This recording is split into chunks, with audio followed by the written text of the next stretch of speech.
ভালো কথা, গণতন্ত্রের চর্চা থাকলে যে কেউ রাজনৈতিক দল করতে পারে, মত প্রকাশ করতে পারে। আপনারা চেয়েছেন শাপলা, আপনারা কথা বলুন নির্বাচন কমিশনের সাথে, আপনাদের দাবি নিয়ে, আপনাদের প্রতীক নিয়ে। যদিও শাপলা একটা জাতীয় প্রতীক, জাতীয় ফুল, এবং এই জাতীয় ফুলটি একটা জাতীয় প্রতীকে পরিণত হয়েছে।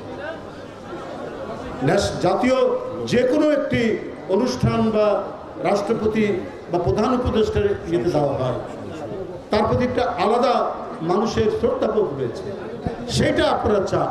যাই হোক, আপনাদের দলীয় বক্তব্য আপনারা বলতে পারেন, কিন্তু তার সাথে ধানের শীষ কেন নিয়ে আসছেন? ধানের শীষ আজ 47 বছর বিএনপির নির্বাচনী প্রতীক। তার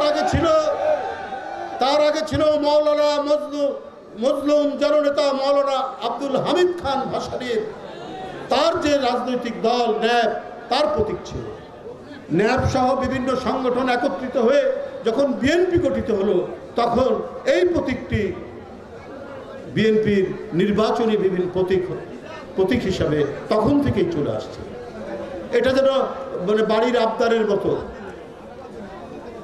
ছোট ভাই বলছে, এটা যদি আমাকে না দেওয়া হয়, এই চকলেট আমাকে না দেওয়া হয়, তাহলে বড় ভাইকেও চকলেট দেওয়া হবে। ব্যাপারটা এইরকম যে তারা শাপলা না পেলে ধানের শীষও দেওয়া হবে না। ভাই, ধানের শীষ আপনার জন্মের আগে বিএনপির প্রতীক,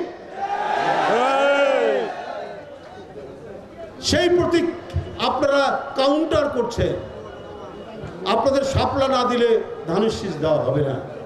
এই ধরনের একটা অযাচিত বিতর্ক তৈরি করে কেন আপনারা একদিকে সময় নষ্ট, আরেকদিকে আমাদের প্রত্যেকেরই যে একটা ঐক্যবদ্ধ স্পিরিট গণতন্ত্রের, সেই স্পিরিটকে কেন আপনারা নষ্ট করছেন?